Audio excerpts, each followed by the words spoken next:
Hi, Scott Orland with Cinema Magazine. The film is called House of Dynamite. Buckle your seatbelts. You are in for quite a ride. And I'm here with two of the stars, Jason Clarke, Anthony Ramos.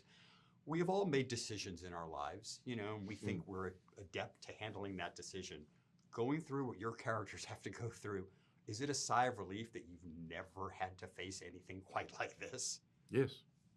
Yeah, I mean, truly. I mean, you go, wow. It's unfathomable, except it is fathomable. And that's what, it puts the audience right there. There, but for the grace of God, go I. There's this young man in Alaska sending off a missile, Mm-hmm.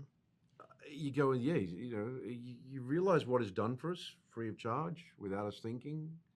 And then you realize, what we hold in our hands collectively. Specifically with your character, because we'd like to think it's like when you buy a car that when you turn on the engine, it's going to work. These things that you've kind of been conditioned are going to operate the way they are.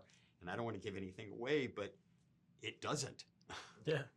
He said, I don't want to give anything away, but I'm going to give it away. No, man, it's like, bro,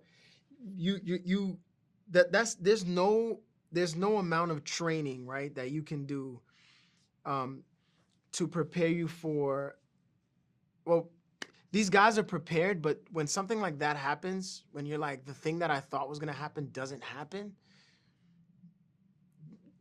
that's where, I think that's when the movie starts to really, that's when we really start to get into the emotion and we start to get into the minds of these people and that anxiety of that realization of like, the reality of, oh, the thing that I thought was the thing that we trained for, and the thing that was supposed to happen. There is no miracle here, man. No, there's no miracle. Yeah. There's no miracle that will happen right now. Yeah.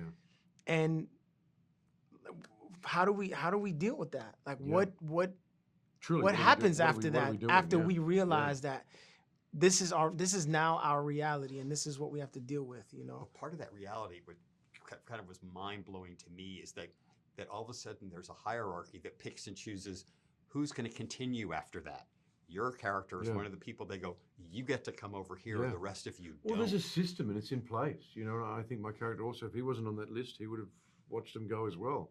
And you go, yes, it doesn't, there's a lot of things that doesn't seem fair or right, but there is a system. You know what I mean? And America has one. And America has got, here it is, and it's a document, and there it is, and you follow that. And you go, well, yes, there's problems with it, but at least there's something, because that is the reality of what we're holding in our hands here. And that's what this movie and Catherine has done so well, is just bring it back to giving it back to us. You know what I mean? If you think you know better, if you ever think whatever, well, here it is. Have a look at it. How do you feel about it? And every single person that comes in is having deep, visceral reactions to what they've just been through. It takes away any safe place to hide. Oh, these bad guys over here, or it's that person's fault, or Finny Fingerprint. It takes any place to go. You're as naked as Anthony's character sitting up in Greeley. I don't have 60. I don't have 1,000. We don't have another one to press. I don't get a second go at life. Yeah. There is no dress rehearsal here. This is it. And you go, how do you feel about that? But let me ask you, Anthony, because what I love are character quirks, because it kind of sets of like what direction you're supposed to go in. And the whole thing with the Doritos, that this guy, nothing was supposed to be on the desk. How much did that kind of incentivize you as like, now I know who this guy is?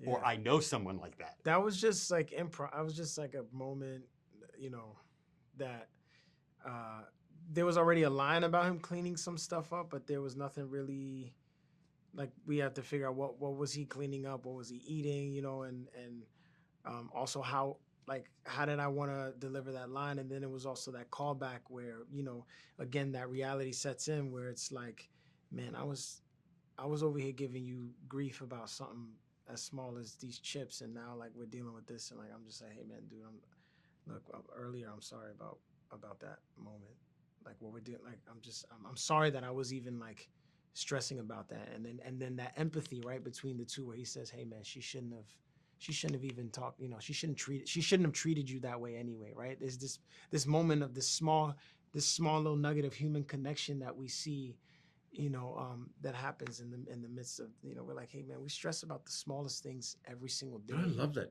It's like, a clean desk because you don't want anything to go wrong. You want to be ready. Yeah. It's a great analogy for like. It's like, hey man, I'm sorry. I just want to. But no, but you're on top of it. Yeah. You like to keep it ready. You like to keep organized because one day it could. Yeah. It's a nice one. It leads to a bigger pit. Well, the metaphor of the film is you can have a dirty desk. It doesn't matter. For sure. Well, but you've got a better chance if your desk is clean. Why not? I mean, somebody's got to, somebody's got to make sure that all this stuff is oiled and ready to go. Jason, Anthony, thank you so much. The film again is called House of Dynamite, and this is Scott. Until next time. Thank you very much.